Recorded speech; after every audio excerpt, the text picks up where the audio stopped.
Hereby called to order. We'll resume consideration of all your budgets. Although we already approved your budget, so just resume consideration of the explanation of your budgets. Don't worry, because I'm so interested in wanting to help you all. So gawin natin ulit ng left to right. Pero request ko lang, wag mahaba kasi kawawa naman yung maiwan, di ba? So, Madam Attorney Ross, you are the head of the Food Nutrition Research Institute. Yes, Ma'am, you're yes, Mr. recognized. Chair. Yes. You'll present your, about 5 minutes, your overall programs Yes, and, Mr. budget. Chair. So may I continue, Mr. Yes, Chair? please, you're recognized, Madam. Good afternoon, Mr. Chair. Good afternoon. Good afternoon, everyone. I am from the Food and Nutrition Research Institute. We are the principal arm of the government on food and nutrition research and development. We have 3 mandates. Our first mandate is to define the nutritional status of the Filipino population. We do that by undertaking the National Nutrition Survey, which we do every after 5 years. So based on that survey, we collect data such as the anthropometric data, the biochemical data, the clinical data, and dietary assessment data. We also get data about socioeconomic, like the food consumption. So this is one of our sources of data for the development of the reference menu for purposes of determining the poverty threshold. Based also on this data, we conduct in-depth studies to reduce malnutrition. So as of now, Mr. Chair, for the 2024 National Nutrition Survey, we have respondents of 118,000. It's across 17 regions and 80 provinces. So that's for the first mandate, Mr. Chair. For the second mandate, we develop strategies and programs, basically to reduce malnutrition or improve nutrition. So we develop and produce technologies and products, nutritious. And we also, based on this, we develop, for example, Nutriban, and we bring these products and technologies to the market through technology licensing agreements.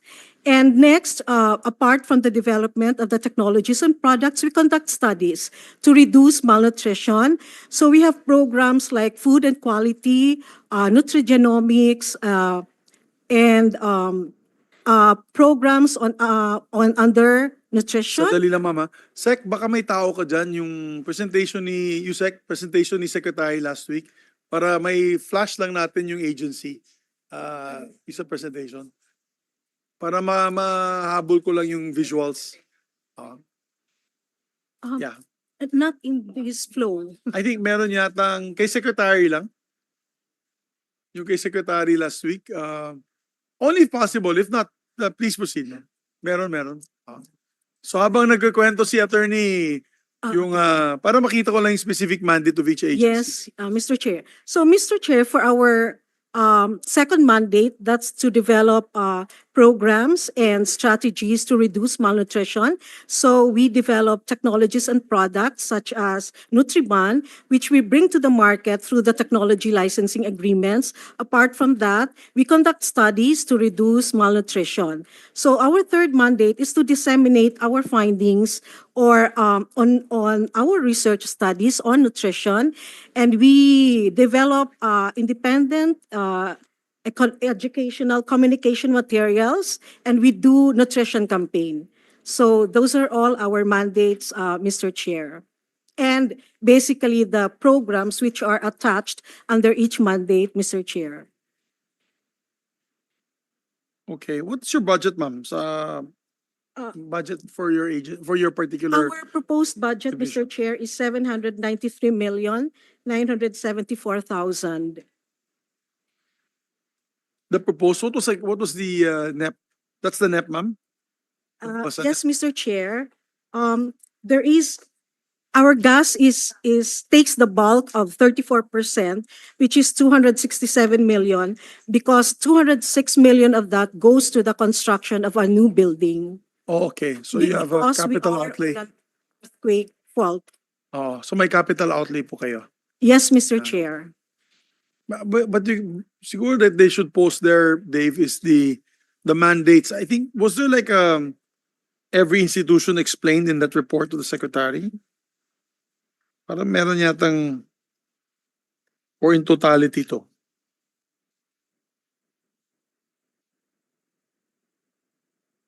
Okay. So on food security, madam, they might ask me on food security, what are your participations on food security program? Aside from the Nutribunds?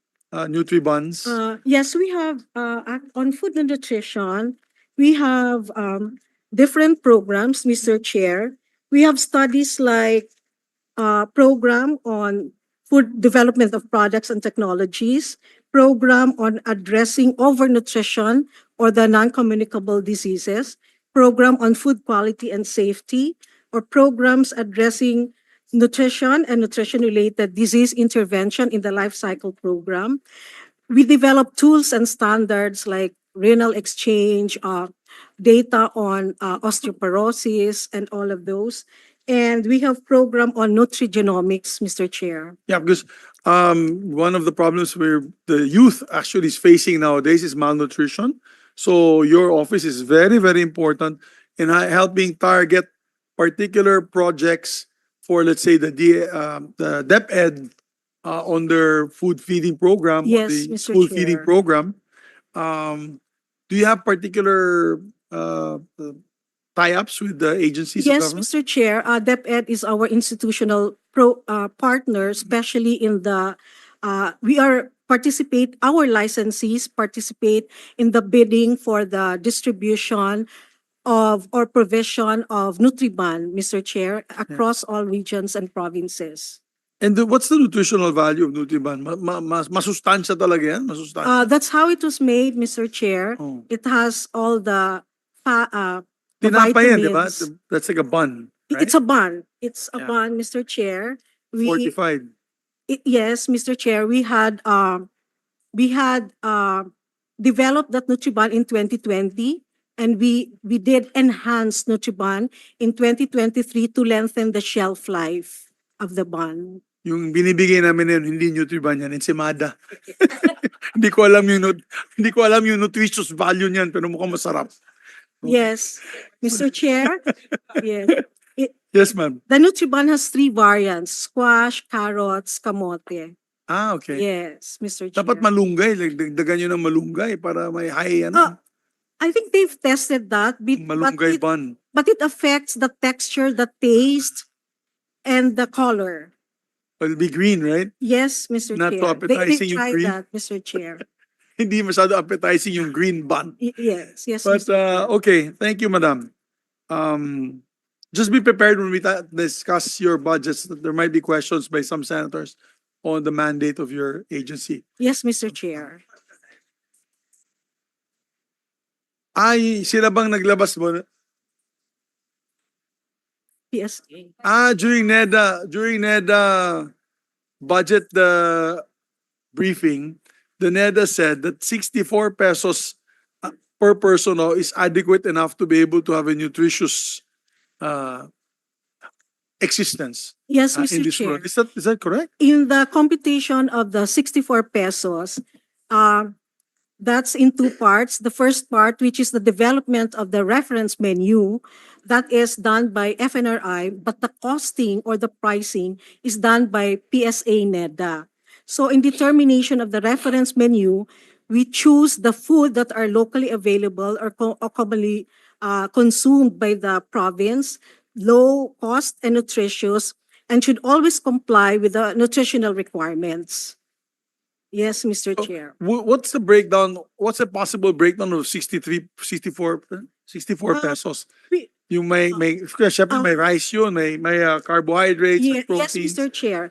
Is that for 3 it meals? 3 meals? It is for 3 meals and 1 merienda. It should comply with 100% nutrient intake, 100% protein intake, and 80% of all the vitamins and minerals. Maybe not now, but maybe later on, you could submit to my staff a sample of what would the 64 peso daily meal allowance look like. Yes, Mr. Chair, we have that. Pasubmit na lang. Yes, Mr. Chair. Pasubmit na lang. Yes, Thank you. They Mr. might Chair. ask us that in the floor. So Yes, Mr. Chair. thank you. Thank you very Thank much. you, So Mr. thank you very Chair. much for coming, Mama. Thank Of you. course. Thank you very much. Appreciate it. Thank you, Mr. Chair, if I may po, Yes, ma'am. Yes, Yusek. Ma'am, yun po kasing nutritional value is not actually equivalent to the poverty threshold. Yun po yung lagi naming sinasabi because they just put in the cost Reference. for the nutrient reference, which then they said it is the poverty threshold. But ang sa amin lang po was the complete nutrient requirement of a person on a per day basis. Yun lang po yung hiningi sa amin. And which you feel at 64 pesos is enough for the nutrient requirement of a person, an adult, I guess, per day. Sir, if you look at the menu, reference menu, the 64 pesos is the amount you need for the whole day to come up with the nutritional value per person. So kung isang pamilya, times 5 sa sila, times 5. Yes, yes. Understood. Understood. Pero, so yung computation, sinasabi nyo lang, kaya ng 64 pesos a day ang nutritional requirement ng isang tao. Yes, Mr. Chair. Pakitaan mo ako ng menu, ha? Yes, we have, Sige, sige, Mr. sige. Chair. We'll submit it. Masabihan natin yung Office, buong Pilipinas. Mr. Chair. Ito pala 64 pesos. Has to be up to date, the pricing, ha? Has Yes, to be up Mr. to date. Chair. Baka mahal na yung malunggay, 100 plus na yung kilo, eh. Hindi Mr. ka Chair, kasha. the pricing is done with PSA. Based on the 64, the pricing was based on the 2021 Consumer Price Index of PSA. 2021, Mr. Ako, Chair. iba na yung price na yun. 2021, mura pa yata ang bigas nun. 30 plus pa yung bigas. Eh na yun, 60 plus na. Oo. So kaya nga, that's a challenge for you to show us for a particular person yung menu for a 64 peso menu plan for the whole day. Yes, per Mr. person. Chair. And be honest. I mean, if it cannot be done, then you say so. Then we make representation to PSA and the Poverty Commission to adjust. It has to be adjusted. O kasi, binuloko lang natin sarili natin kung hindi natin magawa yun, di ba? Naglulukoan lang tayo.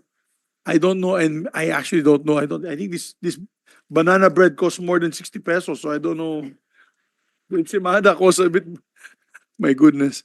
So, sige po. That's a challenge. My challenge to you, madam, para we can, you can submit it to us sooner rather than later, before the Yes, budget day. Mr. Chair. we'll Thank do you very that, much. Mr. Chair. Yusek, thank you. Mr. Chair. Okay, next item is the Philippine Textile Research Institute. Dr. Particularly the conversion of the bamboo pole into fibers, enabling us to produce the yarns. Right now, we have a number of hubs that have already been deployed, a number 5 actually, and 2 more upcoming this year. One will be in Pangasinan and the other one will be in Maramag in Bukidnon. Yeah, yes, sir. And this will be with the Central Mindanao University being the NICER for bamboo research. These bamboo textiles have not remained in the laboratory. We have now moved to actually making it commercially available, working with Bio, for example, and even some other brands and some other collaborators that are not necessarily wearables. So we are working with accessory materials, even for furnitures and even for home furnishing. In this case, you could see it being used as wearables, particularly the pants, and of course, Bio carrying it in its new collection to be launched this next month. Aside from Kawayan or the Bamboo Textiles PH program, we have also launched different textile fiber innovation hubs across the country, enabling us to harness raw materials from natural sources. So you see here the very strategic positioning in Apayao, in Catanduanes, all the way to Sultan Kudarat to support the natural fiber requirement of the next program, which is the use of these ones for yarns. We also have moved to other materials like new materials like bakong, for example. Doc, favor lang, question. yes, sir. Question. Because I usually do this when you're Yes, sir, please. explaining. I can just interject some questions. The technology for this, could you share the technology to cooperatives? Like, for example, in Bukidnon, we have right now, we're a huge bamboo industry growing in Bukidnon. The growth of bamboo is phenomenal, exponential, because we have these buyers of bamboo products. But what's always good is value added. So, Yes. do you have also the technology for them, the locals, to be able to produce these textiles? Yes. There are several steps in the value chain, Mr. Chair. First, for example, is how do you liberate the fiber from the pole? That's the one that happens in the community, and I think that's the most crucial part.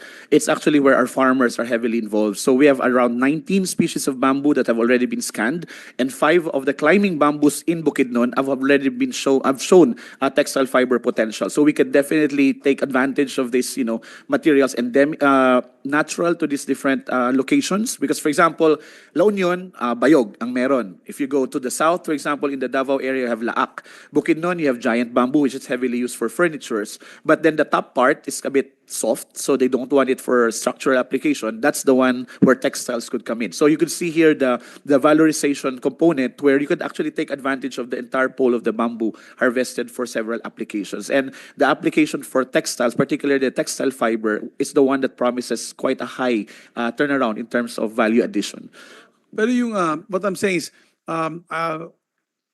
the accessibility for this equipment. But Yes, in other yes. words, do you have any part of your program, of your 358 million pesos under the NEP, that actually, that people can tap for training and actual, maybe equipment siguro, we can add to the budget, but to be able to produce as entrepreneurs these kind of products from these raw materials? Yes, Your Honor. Actually, the model is really a community-based model. So, farmer group, cooperatives, for example, those are the ones that we are targeting because we have to include them in the transformation of the materials. So they have the machines have been designed in such a way that you could actually deploy them to such level, and even yung kanyang compatibility with the power supply. So we have gone away from the 3-phase requirement, for example, pwede ng 1-phase. Then the machines are all locally fabricated. So maganda rin po, we don't have to import the machines. And dito lang sila sa atin. Our engineers fabricated them. So yung module po na yan can be deployed to our farmers, particularly those who are interested to be part of that supply chain. Thank you. If I may proceed, Mr. Chair, so other than, of course, Kawayan, which we're very proud of and still very much being exhausted right now for commercialization, there are other new fibers. Bakong is another material that abounds, and this is actually a problem in lakes because similar to water hyacinth, they just grow. We have harnessed textile fibers from Bakong. Other than Bakong, we also have saluyot, which is not necessarily consumed yung kanyang stem. So pag namatay po siya after its annual lifespan, we can gather the fibers. The reason you might ask bakit saluyot, it gives us a very fine fiber similar to pineapple, which is very much desirable for lighter construction material like barong, for example. And water hyacinth. Water hyacinth, medyo nakapag-advance na kami ng konti because nasa wearables part na siya, but we are working heavily with our LGUs na may mga lake and then baha issues. So for example, in Mindanao, in Caraga, for example, we're working ASCAT such that we could harness the water hyacinth and convert them into fiber. So tinatandem lang po natin with the programs of the LGUs. So we valorize these materials as well. These are the source of fibers, Mr. Chair, that becomes input to our regional yarn production centers. So hindi lang tayo tumitigil sa fiber, we also work on the regions such that they are able to convert the fiber into yarns. Kasi wala namang silbi yung yarns, yung fibers, if they do not become weavable yarns. So we have located 3 from the DOS GIA funding in Isabela, in Miagao, and in Cabacan, North Cotabato. And then in our NEP, Mr. Chair, we're fortunate because 1 more will be added hopefully next year. This allows us to convert the different fibers into yarns. Other than that, Where's the new area that you're trying? the new area, Your Honor, will be somewhere in the north, probably Ilocos Norte because of the cotton production in Batak that will complement the production as well in that area, and also the weaving in Cordillera and Region 1.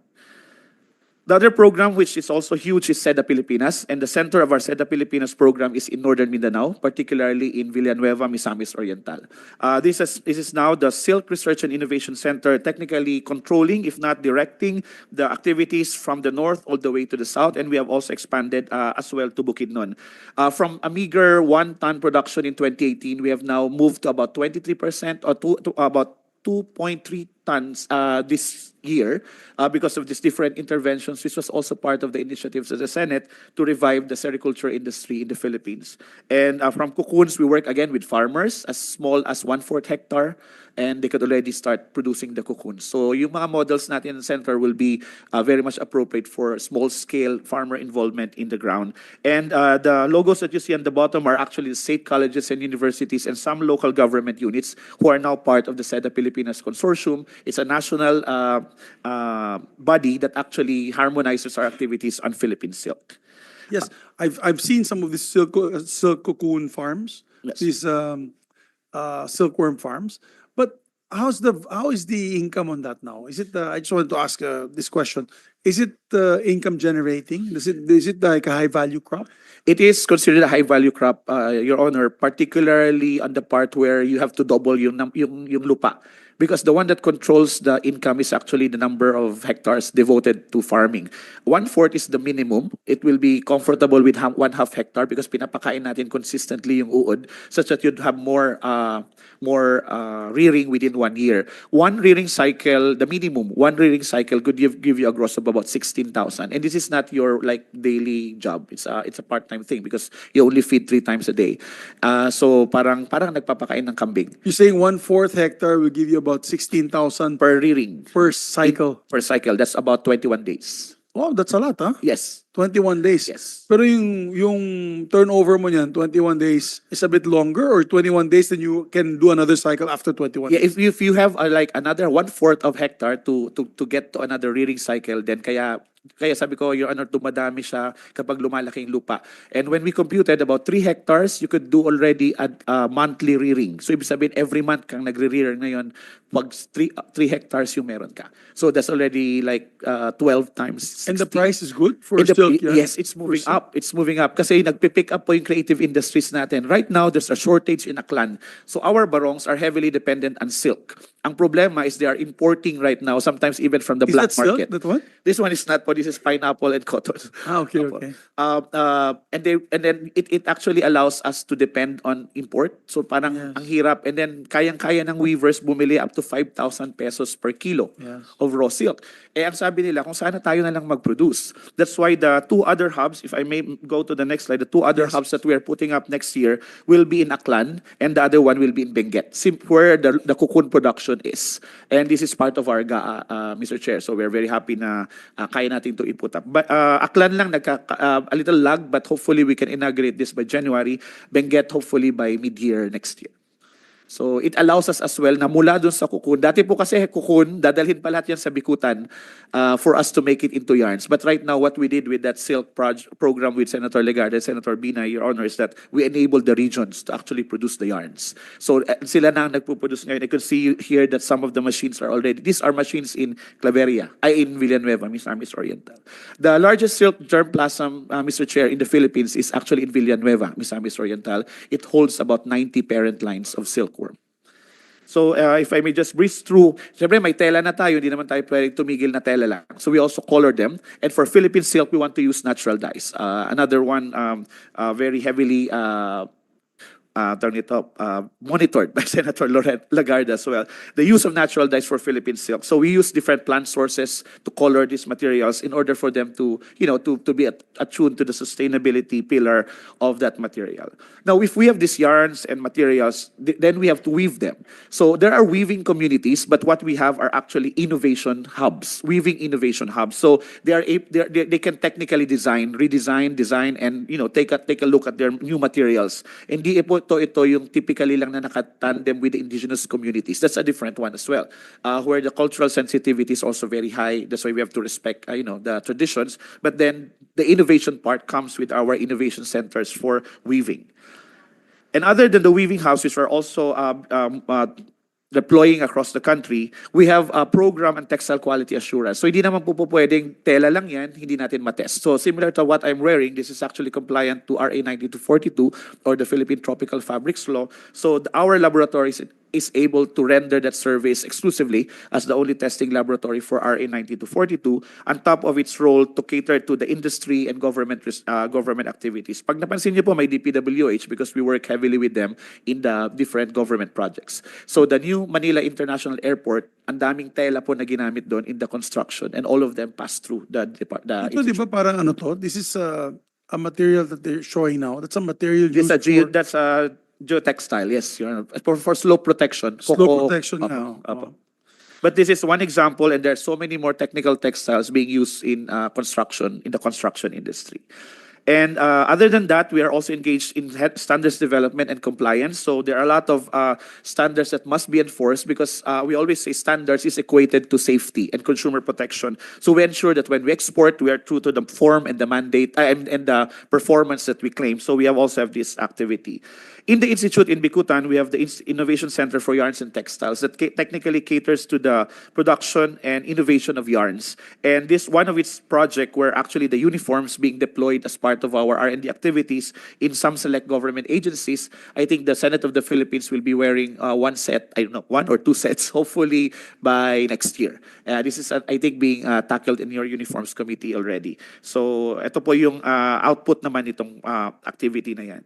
And we also work with the other different government agencies, particularly the Civil Service, GPPB, and I think even NEDA, to be able to jumpstart the economy as well, those particularly onto the Philippine tropical fabrics. Now, if we see it just to protect us or just for career dress apparel, PTRI is also into protective textiles. So during the pandemic, napansin po natin talagang wala tayong source of protective equipment, including triage equipment. So these ones are reusable materials that have ability to repel water, even antibacterial properties that are very much useful for our hospital and healthcare industries.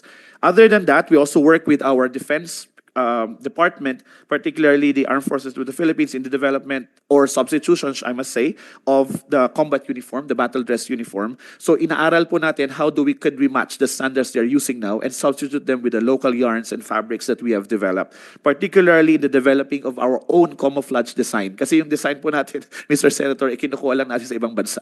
So we have to look at our own terrain, how it looks like, and yun po yung ginagamit natin. Other than that, pag wini-weave yung sinulid or fiber, we can also do it in non-woven form. And non-wovens, Mr. Senator, is actually way bigger than wovens and knitteds combined. And non-wovens are the carpets, the headliners, the filters, the mask. And this non-woven program is already on its way. And we have developed, for example, insoles made of pure pineapple fibers, the one you can see on the top of the slide, Lakat. It's already commercially available, and it's already also being rolled out to several other applications, particularly the creative and the technical textile applications.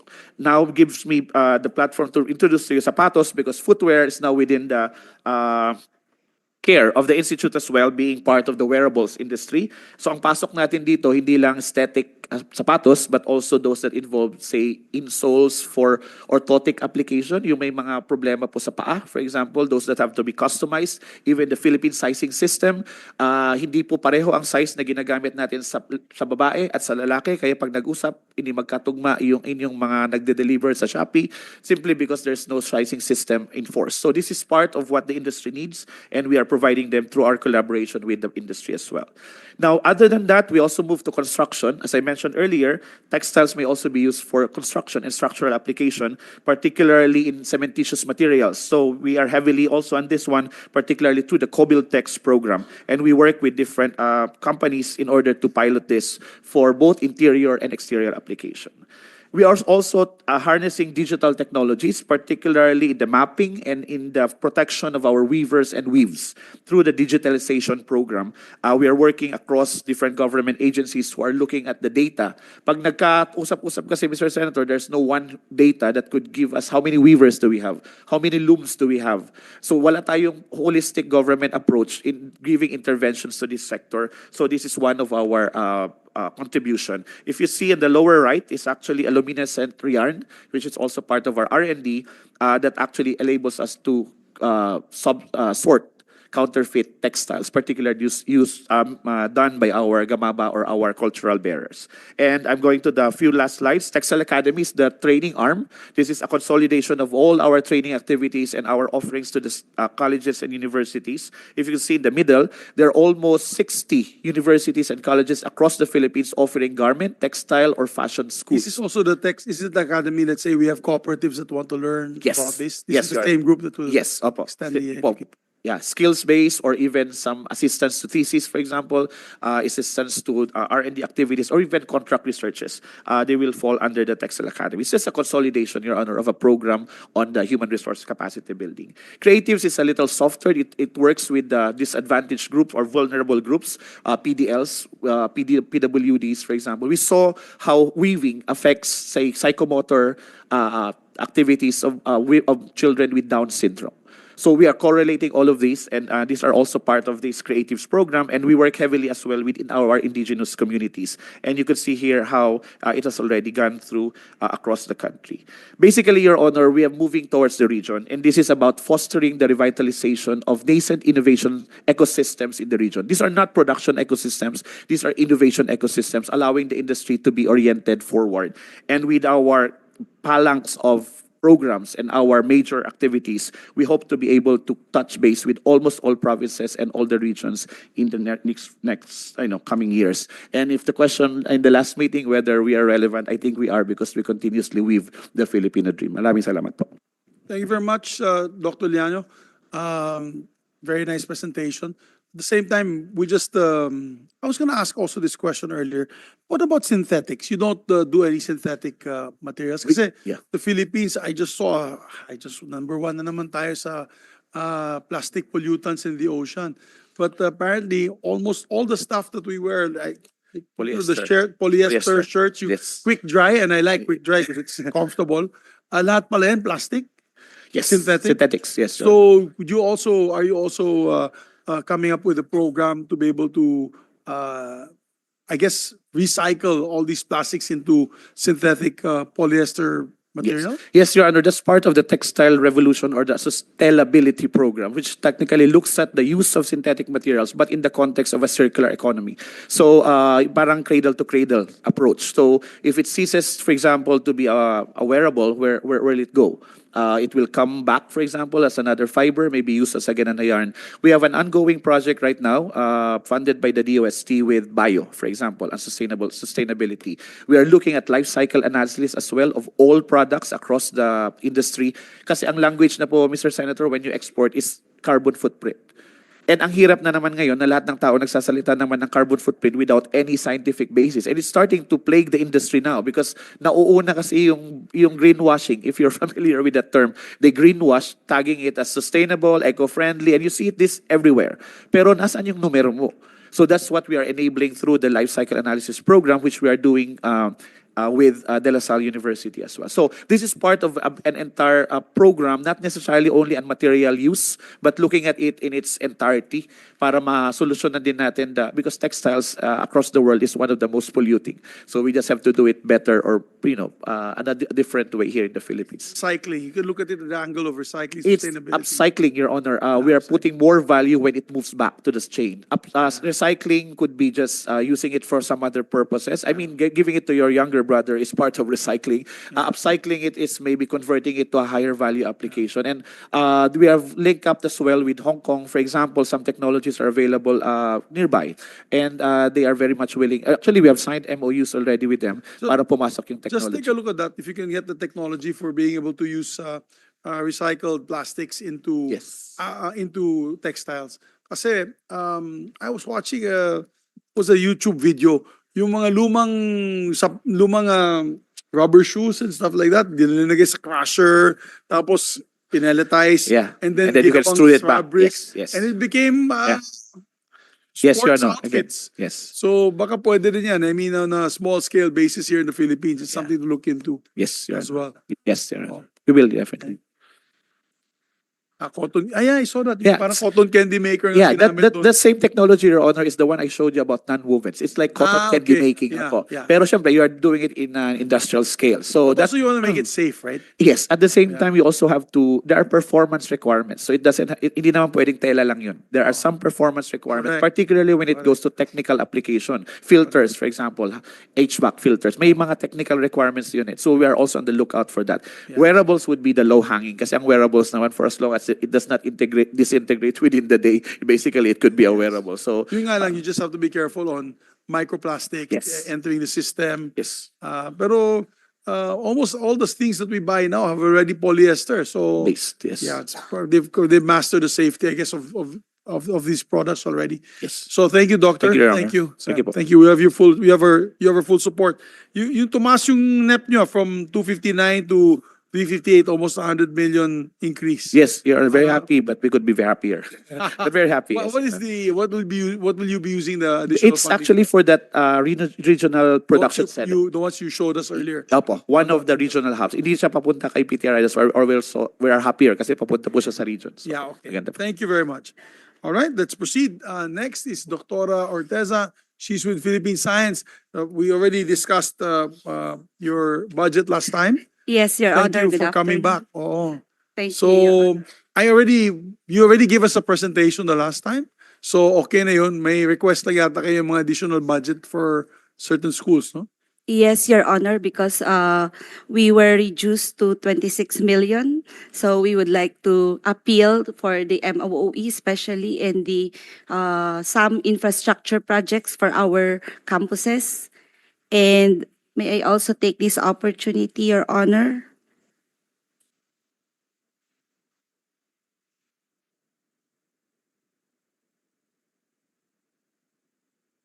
Okay, ma'am. We'll put priority on the Philippine Science High School. Thank you, Your Honor. And may I take this opportunity also, Your Honor? We submitted also an appeal for you to sponsor our bill for the expansion of Philippine Science High School. So thank you very much, Your We'll Honor. file it as soon as possible. But we're limited in time na, madam, kasi mag-election na. Yes, Your October Honor. yung That's filing. why- Tapos, next, I just want to temper your expectations kasi this October, when we get back on November, budget hearing tayo. So budget yan, 2 weeks or 3 weeks, all the way till December. We'll only have a couple of weeks to tackle legislation. And then after that, when we get back, we only have 2 weeks of work and then break na for the elections. So we're tempering lang your expectations. But we'll try our best. Thank you very much, Your Honor. Yeah. Suggestion ko, always start when after the elections, you file na, tackle na natin. Huwag yung last quarter. Huwag yung last quarter of the 3 years. Bale, not the last year. You should tackle it on the first year for legislation. As a long-time majority leader, I notice all the bills that come in very late, medyo na naiipit. Unless, of course, walang nagtatanong, walang nagano. Pero in your case, we'll try our best kasi education lang naman yan. It will be under whose committee will that be? Science. Senator Cayetano. Okay. I'll talk to him. Thank you, Your Honor. Thank you. Baka pwede ako mag-subcommittee na lang dyan sa bill nyo. Ako na lang mag-tackle sa floor. Kung papayag siya. So, thank you very much. And don't forget also yung sa Region 10, ha? Yung sa Cagayan de Oro or Bukidnon. Para medyo malayo sa amin yung Lanao del Norte. Yeah. All right, thank you very much. So, Attorney Dusena, Dicena, you Yeah. are with... The Technology Application and Promotion Institute. Okay. Please proceed, madam. So good afternoon once again, Your Honor, and to my colleagues from the DOST. So our agency is one of the service institute of the Department of Science and Technology. And our mandate primarily is to facilitate the transfer of technologies from our research institution to industries, bridging the gap between innovations and practical application. So we promote the commercialization of the technologies that are generated by DOST, and we also provide grants and or venture financing to startups and some MSMEs. Now, our mandate under Executive Order 128 was further expanded with the enactment of RA 7459, which is the Inventors and Invention Incentives Act of the Philippines. And under this mandate, we administer the Invention Development Assistance Fund for the initial experiments and prototype development and other invention development related activities of private individual inventors. So, most of the programs that were created were to assist our funded RDIs to effectively translate the results of their government-funded R&D into useful products and services that will redound to the benefit of the Filipinos. So our banner program includes providing assistance for intellectual property rights protection. We also provide comprehensive assistance packages for inventions and innovations, developing their inventions to from TRL 2 to at least TRL 7. And then we also promote the technologies of the DOST generated technologies, and likewise facilitate business development of technologies through grants and venture financing.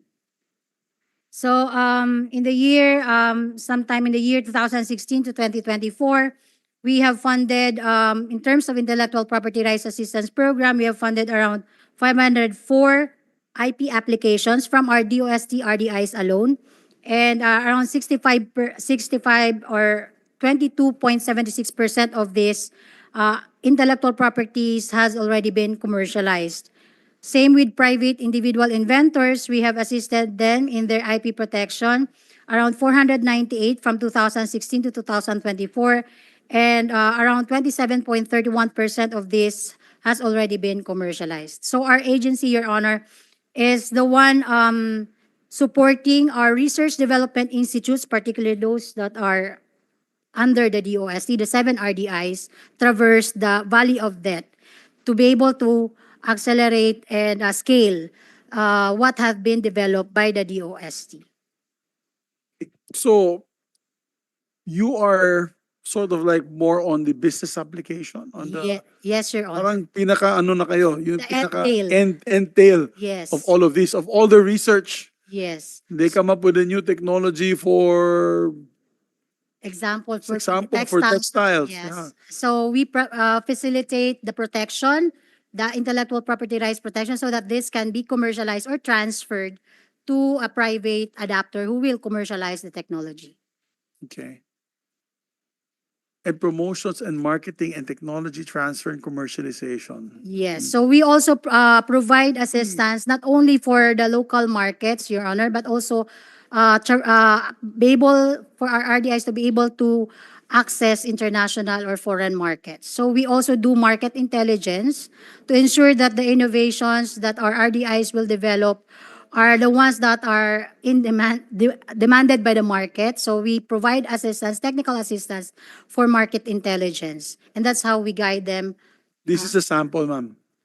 Yes, this example is an individual inventor. He is a graduate of Mapua. So he developed a keychain microscope that is designed to be placed on top of a facing camera of a smartphone or a tablet. So this is quite cheap already because it's quite very handy. So we assisted him in an intellectual property rights assistance program. We provide protection to their maker scope, and then we also provided him assistance to test or pilot test and validate in the market the maker scope. And then after that, we also provided him assistance for market intelligence to be able to target the specific market where he will promote his maker scope, and sent him to various international exhibitions and expositions to market his maker scope.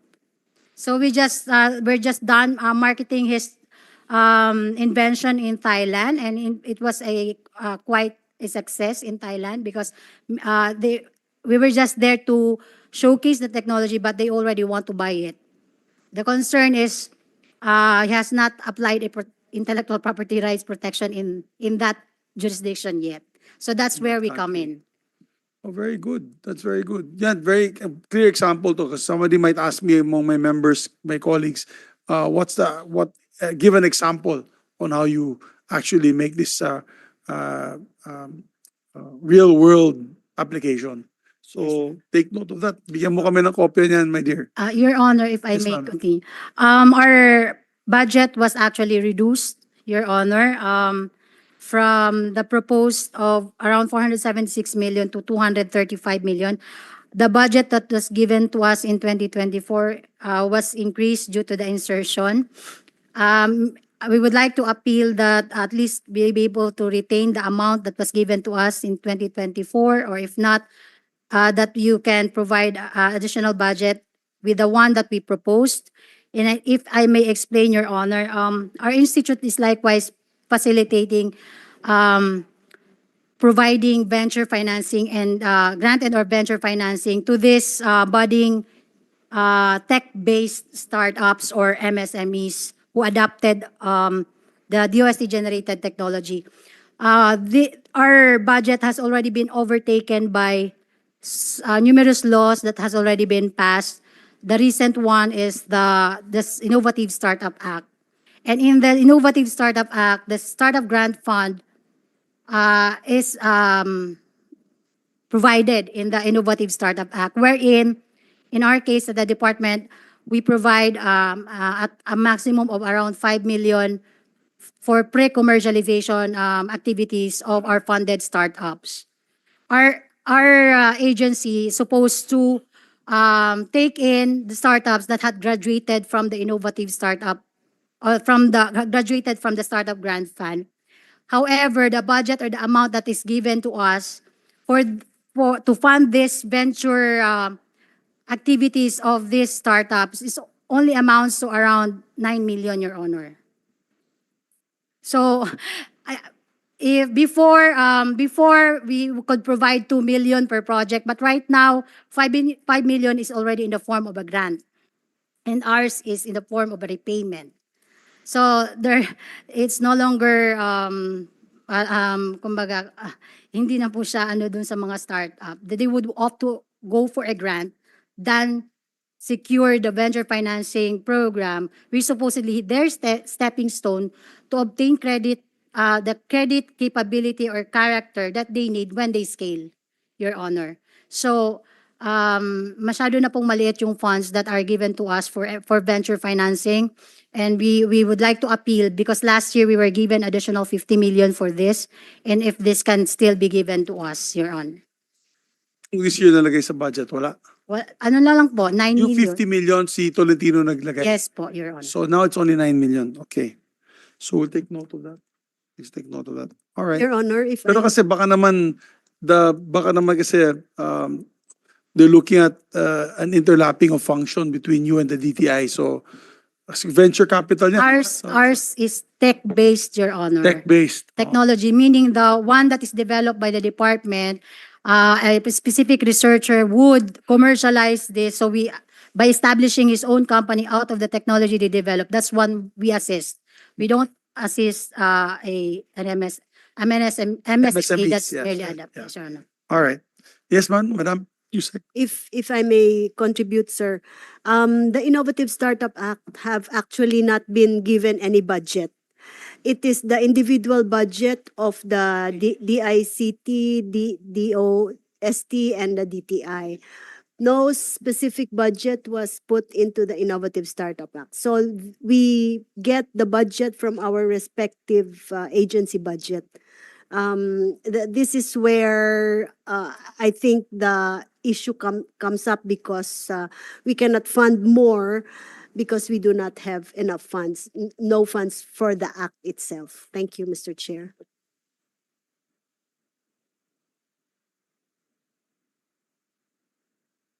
Unfunded mandate daw yan. As usual. Umalis na yung DBM. Bilis umalis yung DBM. Kanya dito sila. Nandiyan pa ba si Johnny? No? Wala na yan. Ibang agency, ibang DBM dito. Meron dito. Anyway, sige lang. We'll see what we can do on our side on how we can help, Madam. I already told them na to prioritize that as part of the fund adjustments. So, sige ma'am, thank you for the presentation. Now I understand what TAPI is all about. Now I have an idea. Kasi those are one of the agencies that I was, or agencies of the OST that I wasn't very familiar with. So kayo pala yung tail end na talaga. Yung last mile. So si Ma'am Valerie Ann Samson, ma'am, you're with the PNRI? Yes, Your Honor. Magandang tanghali. Philippine Nuclear. Ba, ito na. Dito na yung nuclear ano natin. Ikaw ba'y kinukulit ni ni Congressman Mark Juanco palagi? Opo, sir. Huwag ka maganda na pareho tayo. Isa po. Pareho tayo, okay. Isa po, Please sir. proceed, madam. Magandang hapon po sa inyong lahat, especially to Your Honor, Senator Zubiri, and to all my colleagues here in the Senate and the plenary room. Magandang hapon po sa inyong lahat. I'm Dr. Valerie Samson, representing the Philippine Nuclear Research Institute and one of the 7 research and development institutes under the Department of Science and Technology. As PNRI, we are mandated to promote the peaceful uses of nuclear science and technology in the country and to regulate as well all those who are using radioactive and nuclear materials in the country. So we have essentially a dual mandate to use and also to regulate. So under the promotion mandate, we are undertaking the function of research and development activities on the application of radiation and nuclear techniques and processes here in the country. Notable of the research and development activity that we have done, which has been very successful, that has already been downloaded to the farmers, to the agricultural sector, is the plant growth promoter. So it started in PNRI, wherein we use nuclear technology to change the character of a polymer. And with the changing of the character of the polymer, this acts as a natural fertilizer. And effectively, this gives a yield of between 20 to 30% increase in yield of agricultural products, be it the rice or mungo or other agricultural products. Also, one of our very recent research thrusts, as mentioned, that you are very interested with recycling. We are already trying to use nuclear technology to recycle plastics. We are in talks with the National Solid Waste Commission and other private recycling facilities to use nuclear technology for construction or other materials, like to make benches or tables and chairs for school children. So this is one of the very recent research development activity that we are doing. Another function under the promotion is to operate and maintain several nuclear and radiation facilities. So the one and only facilities in the country. So right now we have the Philippine Research Reactor, which we have redesigned to be the Subcritical Reactor Assembly, or the PRR-1 SATR. So we are very, very proud of this facility, since for 30 years there was no longer reactor technology in the country, but through the Philippine government funding us, we were able to revive reactor technology and engineering in the country, and these were done by Filipino scientists and engineers. Of course, there were external. Yes, po. Tatanong ako. This is for training purposes only? Yes, po. Or is it generating electricity now? No, Your Honor. So this is a research reactor. So this is mainly for research and training. But it all starts here. So if we are able to train our scientists and engineers in reactor technology and the physics of it, and therefore it will be easy for them to go into the large-scale nuclear power reactor. So it all starts here. That's why we are very grateful that we have been funded to be able to continue these local projects, because it would PNRI is heavily involved in capacity building for the nuclear energy program that the Philippine government is undertaking. Also, we have the multipurpose gamma irradiation facilities and other irradiation facilities that are also being used by by the market to prolong the shelf life of their agricultural products. So we irradiate. If you go into the facility, you will smell spices, minsan sibuyas, minsan minsan saging, so all other agricultural products are put into the facility so that the shelf life can be prolonged because it is disinfecting essentially the product. So kaya napoprolong po yung shelf life. So this has also been successfully funded by the Philippine government, and it's now in the commercial. It has been recently upgraded and it looks like this now. Very, very far cry from 20 years ago when I was still very young. And then we also, we are also monitoring all the radiation workers in the country. So that's why through all these facilities, the field gamma irradiation facility plus the radiation dose monitoring, we're able to contribute to the what you call that, to the we give back budget to the national government. So we have one of the highest return that we give income to the government. So approximately 36 to 40 million pesos we give back to the national government for all the services that we do for commercial entities. And likewise, with all the research and development that we do, and even these technologies, we also transfer it back to other businesses. So right now, the electron irradiation beam has already been outsourced. So there's now a very big facility in Tanay, which will soon be operating around last quarter of 2024. And this facility will be able to take in more commercial products for the market. So ours is a smaller scale, so theirs is a really commercial scale. So this is one of the very successful tech transfer that we are able to do to the industry. And then last but definitely not the least, we have the mandate of regulating all the users of nuclear and radiation in the country. But with this dual role of PNRI being both a regulator and a user of nuclear technology, there is currently now the PhilAtom bill in the Senate. It's already in the Senate, and we are just waiting to hopefully separate our regulatory function because, yeah, it is not a good practice, especially in other countries already, that the research arm and the regulatory arm are in one agency. So that's why we are hoping that the Senate will be able to proceed with the PhilAtom bill as soon as possible, because this is, of course, in aid of the nuclear energy program. So one of the major framework that needs to be done if we want to proceed faster with the nuclear energy program is for the regulatory arm to be separate already from the promotional arm.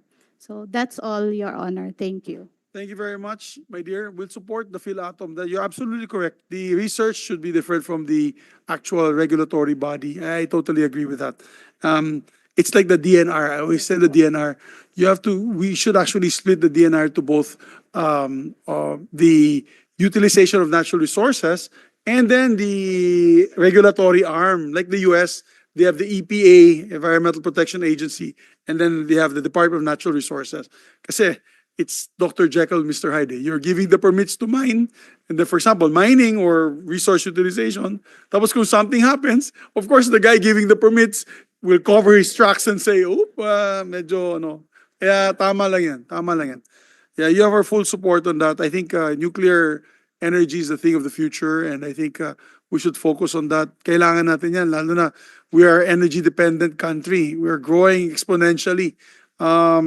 Kulang yung we don't have enough renewable energy or yung mga conventional sources of power to energize. So I actually, one of my official missions to Paris when I was the Senate President at the time, we went to visit the very famous ng France, yung kanilang atomic energy regulatory body. What's it called? Regulatory, Your Honor. Yung kanilang regulatory talaga. Is it regulatory? Okay. It's a regulatory agency. I forget the name. Sikat siya eh. UN yan eh. Parang UN body yan. International Atomic International Energy Atomic Agency. Agency. Okay. I went to visit them there, and we also visited their local regulatory body. And napaka-strict talaga sila dun. As a matter of fact, their charter is so strict that the president of France has nothing to do with the appointment of the people there. Talagang super independent body. Pag sinabi nila, sira nyo yung planta na yan, sira yung planta na yan. No one can question their mandate. Kaya sabi ko, parang panaginip natin. Kung sa Bisaya, damgo ba? That's the dream of everybody is that mangyari yan dito sa atin. No? But we support you, ma'am. We'll see how we can help work out with your budget and how we Mr. can Chair, if I may. increase. Yes, ma'am, Leah. So it's not only for the energy that we do nuclear research. We also have applications like for medicine. We are putting up a nuclear medicine research facility. This will enhance the diagnostic of cancer and make use of the nuclear nuclear energy to lessen the amount of the patient to pay and Yes, easier. sana we can do that.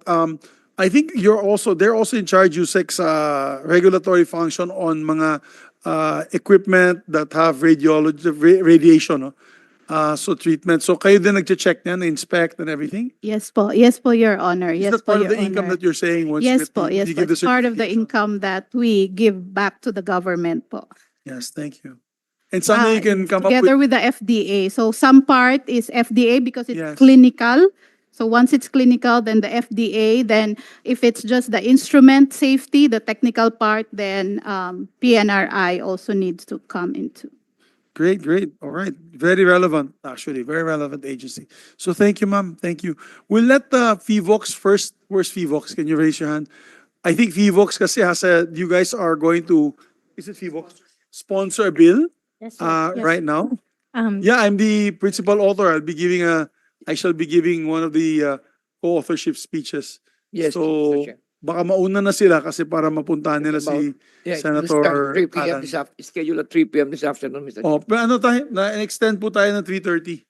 So we still have time. So FIVOX muna, then we'll go back to you, sir. FIVOX muna, ma'am. Good afternoon. Thank you, Your Honor. May I proceed? Okay, I'm Dr. Maylene Martinez Villegas, and representing FIVOX. The Philippine Institute of Volcanology and Seismology, or FIVOX, is the service institute of the Department of Science and Technology that is principally mandated to mitigate disasters that may arise from volcanic eruptions, earthquakes, tsunami, and other geotectonic phenomena. So essentially, sir, kami nagbabantay ng lindol, pagkakaroon ng tsunami, and of course, aktibidad ng mga bulkan. And we also, part of our mandate is to study earthquake generators as well as volcanic processes para masiguro po natin kung paano natin may explain at matutulungan sakali po magkaroon ng mga pagputok ng bulkan or paggalaw ng mga faults. Another part of our mandate is ensuring that we are partnering with private sector, LGUs, and education sector and other groups, media included, so that we make sure that information generated by FIVOX are utilized so that we can respond properly for preparedness. And that part of our mandate also is to ensure that we develop appropriate materials that can be used for this purpose. We currently have 252 plantilla positions, 215 are filled. Meron pa po kaming unfilled that we are trying to fill up. And we have 283 contract. We have 3 main programs, yung Volcano, Earthquake, Tsunami Monitoring and Warning Program. Ito yung sumasagot dun sa first mandate. Hazards Mapping, Risk Assessment, and R&D Program. For us to be able to understand, as we said earlier, yung processes ng earthquake generation as well as volcanic eruption. And yung third is Volcano Earthquake Disaster Preparedness and Risk Reduction Program. Ito yung partnership with different sectors. We also host the GRIS PH platform that was mentioned by Secretary Solidum last week. Ito po yung pinaka kung saan lahat ng information regarding hazards can be accessible to the public so that it can be used for planning and response pagdating po sa disaster ng iba-ibang hazards. This is in partnership with other national government agencies such as Mines and Geosciences Bureau and PAGASA kasi yung lahat ng related sa hazards ay nandoon na and na-utilize na po ng LGUs ito. We currently have 128 monitoring stations for our network. Yun ang sumasagot dun sa pagbabantay natin ng lindol at bulkan. And we requested for a budget of 897,985 million. And 45% of that is for the capital outlay, 19 for personal service, and 36% for MOE. And the reason why kami yung nauna today muna is because we have to attend the plenary, sir, for the modernization of FIVOX. Dahil sasagutin nun yung ilan sa mga kakulangan pagdating sa tao at sa resources that we currently are facing. Thank you very much, Madam. We all know how important your agency is. Pag nagkaroon ng aksyon sa Taal, nagkaroon ng aksyon sa Canlaon and all these places, you're first to inform all of us. I think there's some movement in Canlaon, no? In Yes. Negros. Yes, Because I Your Honor. spoke to the local governments there. So yan ba minomonitor natin na yan so far? Lahat naman po ng Bilcan we monitor, but right now nasa alert level 2 ang Canlaon, so nakafocus po talaga ngayon. Yes. So that's the only one with alert level 2. Yes, for 2. I just came from the province of Camiguin over the weekend to groundbreak the airport that I'm funding there, the new airport. Safe ba tayo dun sa Camiguin? Matagal pa ba yung, parang 100 years ago na yung explosion dun? Last eruption was 1952. Okay, so there was one eruption in 1952. Opo. Okay, that's Mount Hibok-Hibok. And Correct. Hibok-Hibok was the reason why Commission on Volcanology was created. Actually, the eruption was in 1951 until 52. And so it was because of that eruption that Commission on Volcanology was created in June of 1952. Oh, is that so? I didn't And know na that. naging FIVOX later on. Sasabihin ko yan kay Congressman JJ dahil sa inyo, Na, nagkaroon ng FIVOX. alam po Or the niya. birth of FIVOX. Your Honor, alam po niya. Alam niya yan, ha? Nalokohin ko siya. Yeah, because I see when we were there, when we go around the roads on top of the mountains, meron kayong mga station dun eh. Opo. Yeah, that's good. It's a beautiful island. It's a volcano island. So, okay, thank you very much, Thank madam. you. You're excused Thank you, Your Honor. to prepare for the plenary discussions. So, thank you very much, FIVOX. We now recognize Dr. Bernardo Cepeda. Of which agency, sir? National Research Council of the Philippines, Ah, Your Honor. Please proceed, sir. Thank you. Thank you, Your Honor. Good afternoon, ladies and gentlemen, fellow public servants from DOST. NRCP was created by RA 4120 and it has the following mandates. One, it is a research council. We promote and support fundamental or basic research. Kung ang TAPI po yung katapusan, kami naman po yung simula.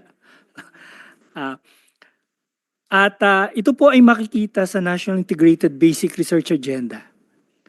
At ang NIBRA po ay may tema, may 6 na tema. Ito po yung clean energy, inclusive nation building, sustainable communities, nutrition security, food security, health sufficiency, and water security.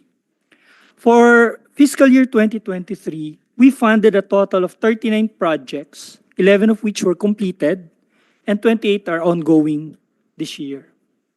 As a research council, we also serve as the repository of scientific and technical information by which various research outputs and papers of NRCP members were published in the NRCP Research Journal. We also produce and disseminate knowledge products to the communities through our Bridging Utilization Research Awareness or BURDA for CEST, where we disseminate and share the results of our researches to our regional offices. We also maintain a specialized library where we collect all the research output of our members and they are available for public use. And we hope to fully digitize our repositories. Secondly, The NRCP acts as a collegial body mandated to promote the continuing total development of the Filipino scientists and researchers. Presently, we have 6,636 members across 13 scientific divisions from the pure sciences, applied sciences, engineering, education, arts, social sciences, and humanities. Our members also come from various regions in the country. We also support the development and strengthening of the research capabilities of the academe, research and development institutes, and other government line agencies nationwide through the R&D Leadership Program or RD-LEAD.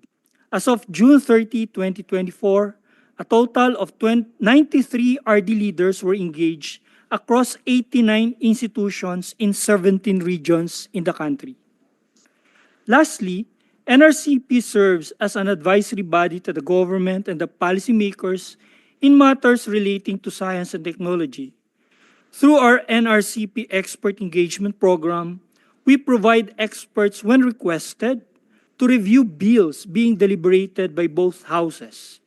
In 2023, a total of 6 Senate and 11 House bills were reviewed by the NRCP members. So kami po yung inatasan na mag-review po ng mga bills. No? Nagpo-provide po ng expert, pinag-aaralan po yung mga bills at nagbibigay po kami ng mga rekomendasyon para po iayos yung bill base po sa mga pananaliksik. We are also requested to provide expert scientists to various national task forces like the 2 recent oil spill task force led by the Philippine Coast Guard in addressing the effects of the said incident. Yun pong scientists na kinuha po ng Coast Guard para tulungan po sila ay galing po sa NRCP members namin, si Dr. Bacosa. We also provide expert to the Mindanao River Basin Forum as requested by the Mindanao Development Authority. So yung mga eksperto po natin sa tubig ay tumulong din po sa Minda para po pag-aralan kung ano po yung may gagawa sa Mindanao River Basin. In the past 4 years, the NRCP also strengthened its commitment to provide evidence-based research to Congress, the Senate, and LGUs. As of fiscal year 2023, a total of 25 policy research projects were completed with an overall utilized budget of 65 million. To name a few, studies requested by the following senators. Senator Pia Cayetano requested, and we completed the project Policy Research for Sustainable Transport in the Philippines, Sustainable Cities and Communities in the Philippines, Evaluation and Assessment Methods using the UNSDG Global Indicator Framework. Completed na po to. Si Senator Legarda naman po, humiling sa amin pag-aralan ang mga sumusunod. Decentralized approach to domestic wastewater management system in the Philippines, a systematic review and policy recommendations, protecting cultural heritage, the benefits of IPRA on the intangible cultural properties in the Cordillera Region, North Luzon. Si Senator Tolentino naman po ay humiling sa amin na pag-aralan at tingnan ang state of the local governance in the Philippines after 3 decades from 1991 to 2021. Si Senator Revilla naman po humiling sa amin na pag-aralan yung access to primary care facilities and services of government employees and their immediate family. Si Senator Binay naman po, assessing the formulation, design, and implementation of the livelihood programs of the Philippines national government agencies, the case of Western Visayas. Si Senator Angara naman po, developing a multidimensional economic complexity index, unraveling the history, origin, transport, and distribution of elevated levels of radioactive iodine-125 in the West Philippine Sea for national safety and security. Grabe So- naman specific research nito ni Sunny ah. Opo, Talagang ito po yan, Your Honor. pang scientist talaga yan. ah. Opo, So may nahanap ba kayo levels of radiation? meron pong natagpuan yan at kumpleto na po yan. I-present na po yung mga result na yan. Ito po sa Senate lang, Your Honor. Meron pa rin po sa mga Congress at sa mga LGU. So kailangan lang po mag-request sa NRCP. Hahanap po kami ng researcher na akma dun sa pangangailangan at ipe-present po namin sa inyo yan. Sige, we'll work together. So, Some- yan po ang some, naitutulong ng technologies. NRCB sa... Very sa- good. Salamat po. Thank you very much. Thank you very much, Doctor. Ganda. Very interesting, huh? I didn't know my colleagues also requested some of these researches. Thank you. Let's proceed. Next is Sir Reynaldo Ebora. From Doctor? Picard po, Your Honor. Saan po kayo? Sa Picard. Picard. Ay, oo nga, sa Picard. Dito nga, favorite ko. Sa Picard. Hindi, talaga, pinupuntahan kita noon sa college ako. My favorite place to unwind. Oo, kasi nandun sa likod ng Makiling eh. Dadaan ka ng Magnetic Hill. Nandiyan pa ba yung Magnetic Hill? Nandun pa po. Baka. Nakakapaog na yan, di naman. Ah, Hindi pa naman. Libre pa rin pong itry yung Magnetic Hill. Wala pa rin bayad. Yeah, Good so, afternoon, please everyone. represent them, sir. Yeah. Please proceed. Ang PICARDO, Philippine Council for Agriculture, Aquatic and Natural Resources Research and Development, is one of the sectoral planning councils of the DOST dealing with, as stated, agriculture. Pag sinabi yung agriculture, nandun yung crops, livestock, and then agricultural resources, basically mga agricultural engineering. Nandyan din ho yung aquatic resources, yung aquatic component, which is to be the PICAMARD, yung Philippine Council for Marine and Aquatic Resources. So sa aquatic resources po, nandyan yung inland aquatic resources at saka yung marine. Then we have the natural resources, which is basically the forestry, and we are focusing heavily on biodiversity, both on marine resources and also on Doc, terrestrial. since I'm familiar naman with your program, we'll go straight na to your budget para Sige po. kasi para yung iba mabigyan din natin ng pansin. Paborito ko naman kayo, so walang problema yan. Diretso muna sa budget na lang ninyo. Thank you, Mr. Chair. Sige. I just want to know where the buck, they might ask me, where does I can explain to them what PCAR does and how I used it when I was in my college years in terms of research on agriculture and fisheries. So, yung budget utilization lang. So, where does the bulk of the over 1.5 billion, more or less 1.6 billion? Ang bulk po ng project ng PICARD ay nasa GIA. Ito po yung ginagamit natin to fund the different researches of state universities and colleges and research and development institutions. Meron din ho tayong significant amount allocated for capacity building, which is basically ito yung mga trainings and ito pala, and other aspect.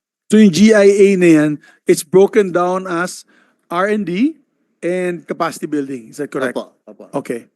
Kasama po dyan yung training ng mga ng mga researchers natin, and at the same time improvement ng facility. Yes. Meron ba kayong list of yung ako I'm very interested because I'm an agri guy.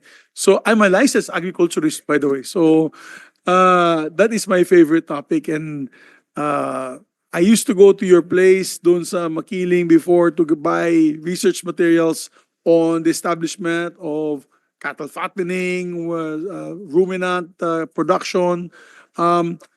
So, do you still have those books available? In-update na ba yun? Kasi syempre that was 40 years ago, I think. Yeah. Yes, Your Honor. Ayun po ang isa sa main strength ng PICARD. We have the DPITC, DOST PICARD Innovation and Technology Center. Nandun ho yung e-library namin, which we have a large collection of different literature regarding the different technologies in the agricultural sector. So available ho ito as hard copy at saka e-copy. Ano, mabigyan mo kami ng listahan?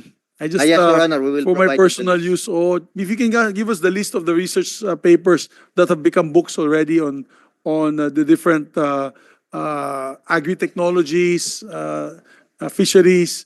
Katulad nun, I wanted to put up a catfish farm in Bukidnon. Wala akong malapitan. PICARD siguro dapat ang malapitan natin for the research on that.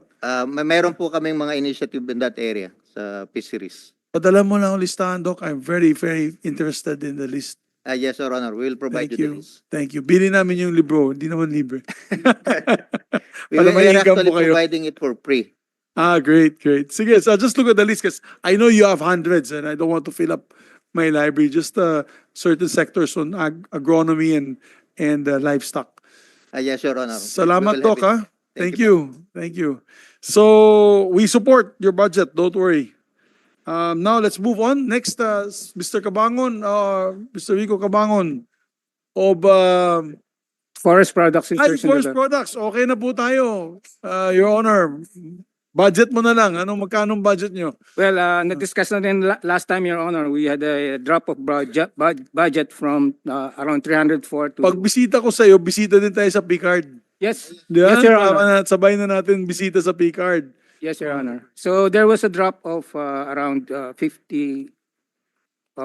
It is now 250 million because, as we said last time, because of the fire testing equipment.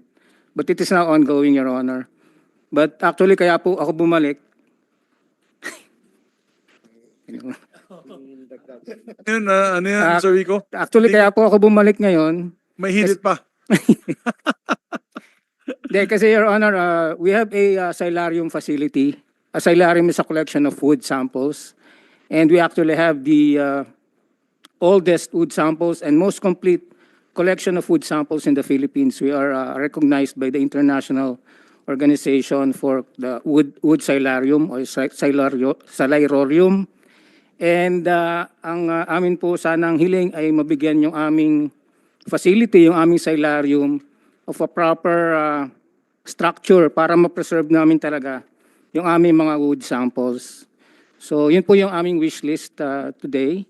And it would cost... Sabi ko lang, no, to all those agencies here na nabawasan, I will try my best to restore your budgets at least to last year's level, yung nabawasan. Thank you, Your Honor. Yan ang commitment ko. Baka pwede pang madagdagan. Okay? So, we'll work on that. May instruction na ako sa kanila. Thank you, Your Honor. Sige. Thank you, Sir Rico. So, yung kailangan mo yung pang-preserve ng kahoy ninyo. Your Honor, yung facility, kasi meron na kaming collection ng wood samples, which yung iba po doon ay hindi mo na makikita sa wild. So doon na lang po makikita. So actually, we have a move to make it a national treasure of the Philippines, yung collection ng wood samples na yun. And Don't forget what we discussed last meeting, yung sa rattan production. Yes, Your Honor. Yung pong saratan concern, we have coordinated with the Forest Management Bureau of their the data they have. If they don't have, we will work with them to have that. Bamboo din sa inyo, di ba? Yung sa bamboo pinag-usapan natin. Yes, Your Honor. And including the arnis, I have asked our researchers to look into different forest products that can substitute for arnis. Of course, merong kailangang properties na dapat. Yun ang pwedeng substitute sa kanya. Oo. Tama, kasi pag masyado naman matigas, kawawa naman yung papaluin mo. Yes, Your Honor. Mahogany yung gagamit. Or ano yun. Baka mabigat, Your Honor. Baka kawawa. Mababali ka agad yung pang training lang kasi yung rattan Mas madaling training. Yes, Your Honor. Thank you, Your Honor. Thank you. So, let's proceed, sir. You are with Good afternoon, Mr. Chair. From P-Shirt po. P-Shirt. I think we already presented last time, pero Yes. What was that again, the P-Shirt? This is the... Philippine Council for Industry, Energy, and Emerging Yeah. Technologies. That's right, emerging. So we're in charge of... Yes. It's similar to Picard, but we're more into industry. We look out for 21 different sectors. Yes. And including, of course, emerging technologies, as I think that it was discussed Last time. Last time. No, we're familiar. Thank you, sir. So the budget that you presented is may increase po kayo ng 141 for this coming year. Yes, po. What was the increase? What's the increase attributed to? We May have mga- added some funds to support technology transfer, as well as for artificial intelligence projects, Your Honor. Very good. That seems to be the future. All right. Thank you very much, sir. Thank you. So next is Director Franz De Leon, of which organization, sir? Maliit na masyado, hindi ko na mabasa. Apo, Dr. Franz De Leon from the Advanced Science and Technology Institute, Your Honor. ASTI. ASTI po. Okay. Dapat dinagdagin nyo na ng GN para ASTIG. Pwede po, Your Honor. Institute of Government. Yan. Institute of Government, ASTIG. O, sige, sir. Please proceed. So the DOST-ASTI is one of the 7 research and development institutes of DOST. Primarily, ang focus po ng DOST-ASTI ay sa ICT and its application. So para mabilis maintindihan, before there was the ICT, before there was the Philippine Space Agency, many of the functions were performed by DOST-ASTI. So yun po.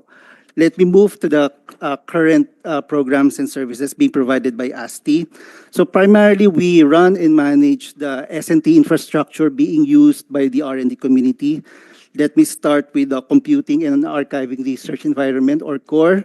So siya po yung primary HPC facility of the Philippines. So think of it as like the Amazon Web Service.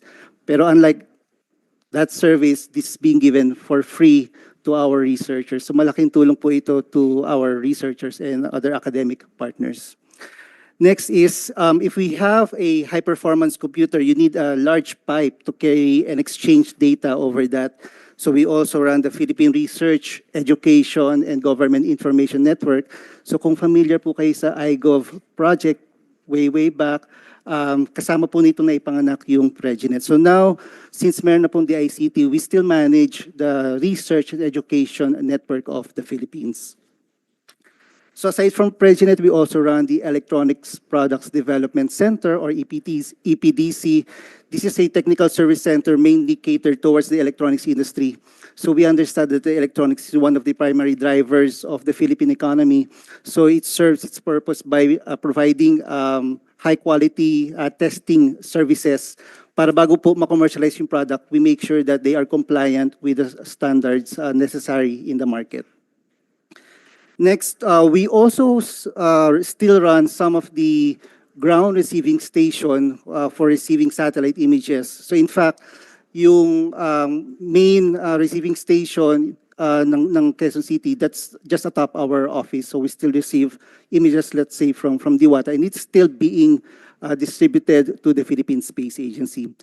And lastly, a few years ago, we have developed our own version of our meteorological station, yung mga rain gauges, and etc. We have developed 2,000 of those. So these were deployed across the country and still being monitored by the OST-ASTI.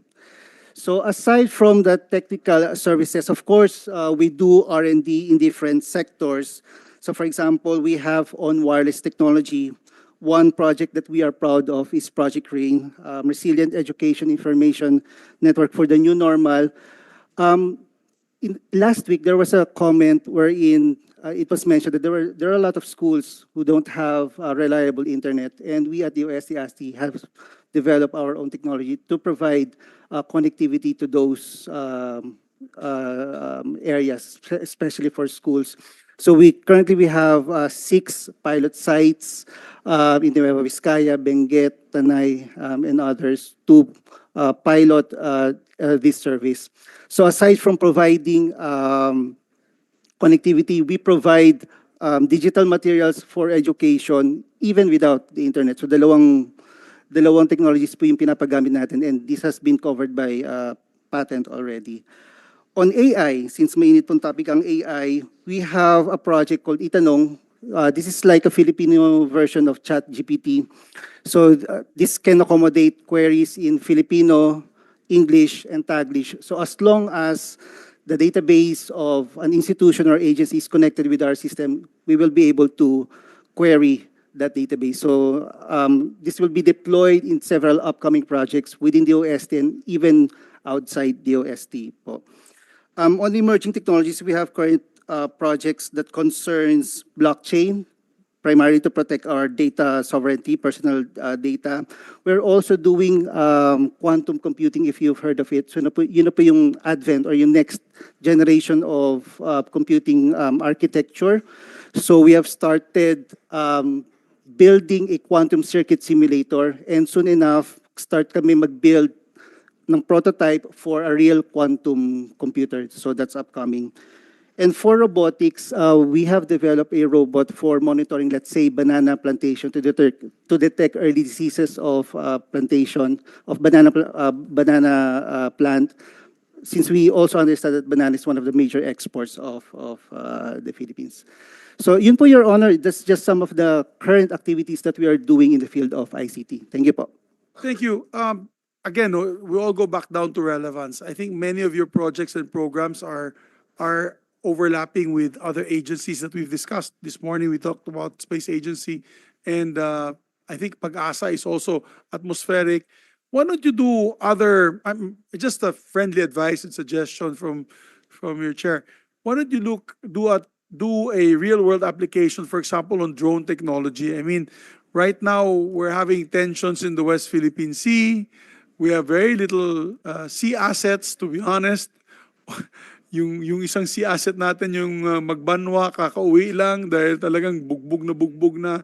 Many countries, like for example in Ukraine, they no longer use hardware such as ships or aircraft. It's all drone technology. Baka naman na kung sabihin mo sa akin, Senator Migs, kung dagdagan yung budget namin, we will look into the development of drone technology for, I guess also, shared din yun pang shared pwede din yan. Para real world application. We are just about to sign into law the SRDP, which is the Self-Reliance Defense Posture Act, which will now encourage many entrepreneurs in the Philippines to come up with real-world applications for military technology and defense technology. Yes, sir. Baka pwedeng i-share muna. Yes, Mr. Chair, it's a good venue to promote also the various initiatives that we have to support the UAV, yung mga unmanned aerial vehicle. We have supported in the past researchers to develop different designs for different applications. It could be long range, it could be high altitude, it could be lifting a heavy payload. And some of these technologies have actually found their way into the applications. For example, we supported one university to design a short takeoff and landing UAV for purposes of the Philippine Air Force. So that had been transferred. But I think one of the critical areas of development really is to ensure that there are industries that will be able to take this on as a business. And that's what's really missing. So when I heard you say that the SRDP is going to push through, maybe that's the kind of push that we wanted to see. But if we're talking about the capabilities as well as the technology development, we're ready to provide that kind of Parang wala pa yata kasi tayong wala pa yata tayong local company that makes unmanned drones, no? Yung mga it's still imported Yes, Mr. Chair. Ang available po ngayon na technology, it's a startup called MapX ba? O XLipad. XLipad. XLipad is actually a startup company that teaches how to make drones. So they make educational kits for drones so that you can design your own drone based on the basic principles. Pero as soon as, of course, they teach kids or they teach college kids on how to make them, what we need them to do is to go out and say, I want to produce like 100 units, 1,000 units of this so that I can maybe sell it to the Air Force so that they can use it for their surveillance operations. So yun po yung mga kulang natin sa gaps natin. Yung drones na yun, weaponized na Yung mga nakikita ko sa Ukraine, one-use drone lang yun Yes. May dalang bomba, diretso sa tangke.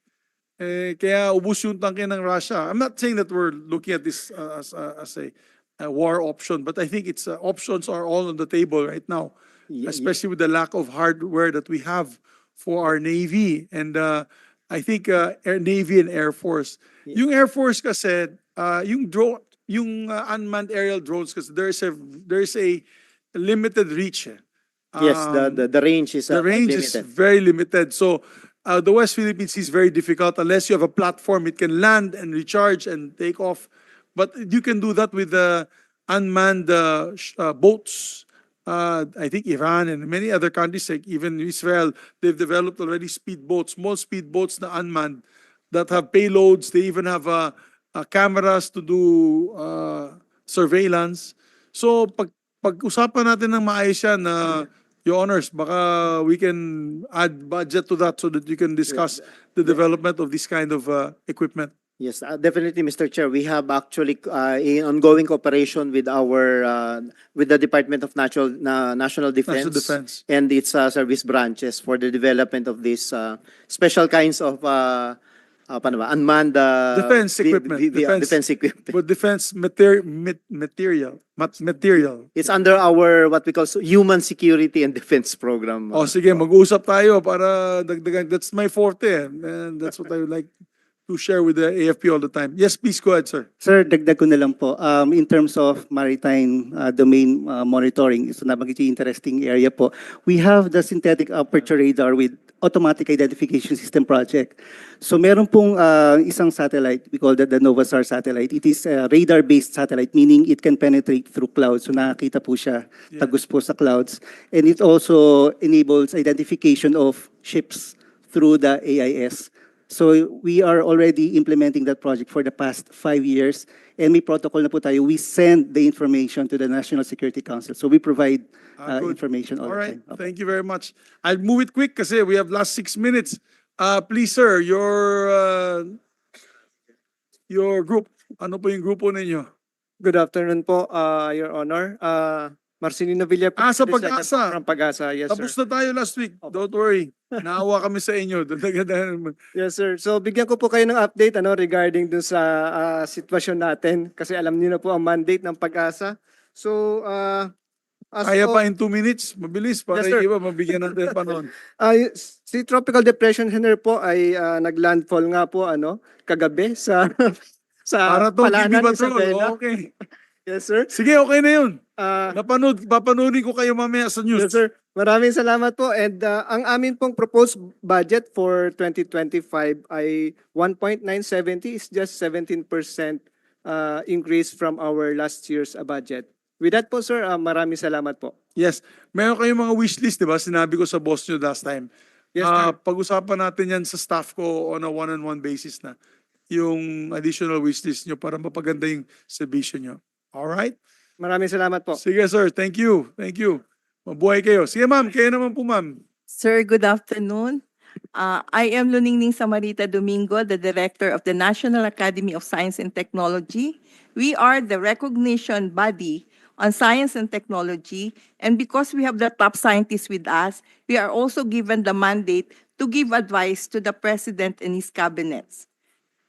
And we are also implementing the Republic Act, creating the Philippine Science Heritage Center. It is the display exhibits about Filipino scientists. That's all. Thank you very much. No, I know how important the National Association of Science and Technology. Kayo din ang magpipili ng national scientist, ma'am, no? Kayo din. Yeah, very, very relevant. Sige, ma'am, bigyan namin kayo ng budget na dagdag.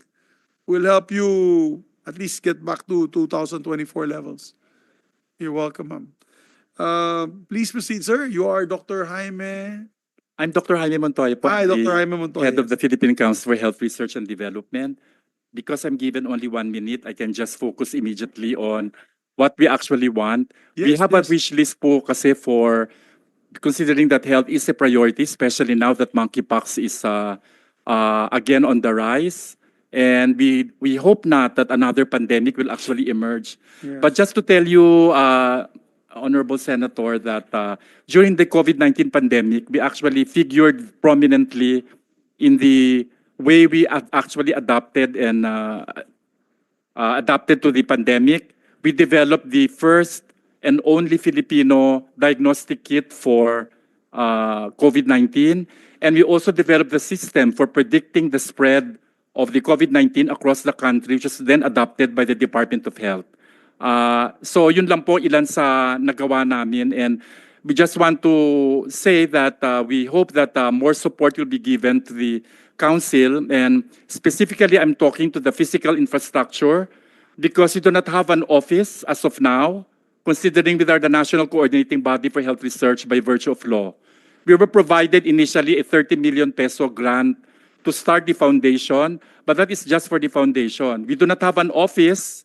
We're spread out across the different buildings of the DOST because we do not have a space of our own. So I would like to really ask, being the national coordinating body, kami po ay national coordinating body of the Philippine National Health Research System. Ang DOH po ay nakipag-coordinate sa amin, CHED and the NIH, pero wala po kaming opisinang sarili. So yun lang po talaga ang aking matatapos lahat ng usapan kung yun po ay maibibigay sa amin. Sige po. Salamat po. Sige po, Doc. Hahanap po kami ng pondo para sa opisina nyo. Okay. Next po, si Engineer Robert Dizon. Good afternoon, everyone, Your Honors. At least sa kanya, straight to the point. Eh, straight to the point yun na. Which agency you represent? We are the Metals Industry Research and Development Metals Center. Industry, okay. We are an RDI. Ang sineserve po namin yung metals and engineering industry. Yes. Ang services po namin ay ang training of engineers and technician, information exchange, quality control and testing, R&D, tech transfer, and business economics advisory services. Next slide. Yung for R&D po, ang trust po namin this coming years are development of agro-industrial machines, medical devices, mass transportation, and yung pinag-usapan niyo po kanina, defense. In fact, naka-develop na po kami ng remote control weapon system for the Philippine Navy. Yung unit po, yung prototype po namin naka-install sa isang vessel nila. I think naka-deploy sa Palawan din. And currently, meron na silang order for 10 more units na install din sa mga different ships nila. I'll see you, siguro I'll see Pichard and Asti and your group separately. I'll invite you maybe next week bago mag-break on how we can add to that development. Yes, sir. Okay. So tapos na po yung sa Navy, ongoing naman po ngayon sa Army, yung sa tanks po nila. May ginagawa rin kaming remote control weapon system doon. Sige. So yun po, aside from yung mga... So paano yung mga minahan sa inyo din, mining industry? Ay, hindi po, sa MGB po yun. Okay, so kayo mostly on metals, on the use of metals? Yes, sir. Or Use of research and metals, development? Okay, we will see each other quite soon. Yes, sir. Sige po. Pwede ko kayong ponduhan, magde-develop kayo ng mga magagamit ng military, pwede ba yun? Yes, sir. Pwede natin Part gawin. po ng namin, ng program namin yun. Okay, very good, very good. Yes, ma'am. Dr. Briones. Yes, ma'am. Good afternoon, Mr. Chair. I'm on behalf of the Industrial Technology Development Institute. We would like to ask your support for our budget for 2025. This 534.498 million. So I already presented last week, Mr. Chair. And I just would like to ask your support again for one of our DOST priority bill, which is establishment of the National Metrology Institute of the Philippines. We seek your support on this and of course the Virology and Vaccine Institute of the Philippines. I remember yun na, ma'am. Yung pinag-usapan natin, yung sa Virology Institute. Sige, ma'am. We'll work on that. And I hope to see you also, Senator, to visit our institute. Sige, ma'am. We'll do. We'll try to visit it as soon as possible. So, yeah, I'd like to visit these institutes para I have a grasp. I have yung talagang first-hand knowledge of what they're doing, di ba? Before I actually defend you guys on November. So, gawin natin po, schedule po natin yan, Yusek. You can start with the Bikutan area because we have a lot of institutes there and laboratories. Okay, let's do that. So, sir, Director Marino, Yeah, you are good with afternoon the po, Your Honor. Science I'm from the Science Education Institute. SEI. Dediretsuhin ko na po, 2 minutes lang po yun. Yung mandate po namin is to formulate plans and programs, projects and promotion in the development of science, technology, education and training in coordination with the DepEd, CHED, and other institution of learning. Pinakamalaking programa po namin dyan ay yung aming scholarship program at yun po ay we are implementing yung mga scholarship program based doon sa aming Republic Acts. Tatlong Republic Acts po yon, yung RA 2067, yung RA 7687 at yung pong RA 10612. May mga different purposes po yung mga Republic Acts na yon. At nabanggit ko po ng aming programa ay scholarship program. So yun po yung pinakamalaking pie po ng aming budget. So kung titignan po ninyo, ang aming budget na hiningi ay around 7.49 billion. At ang wala naman po kaming inihinging additional because we are still would like to maintain yung aming physical targets na maintain a So, scholarship sir, program. just quickly, no? So, kasi you have the next biggest budget allocation sa DOST family. And these 7 billion or 7.4, almost 7.5 billion, are these all purely scholarships or may ano din yan, may capital outlay, may breakdown yun, ano? We can look at the breakdown later on.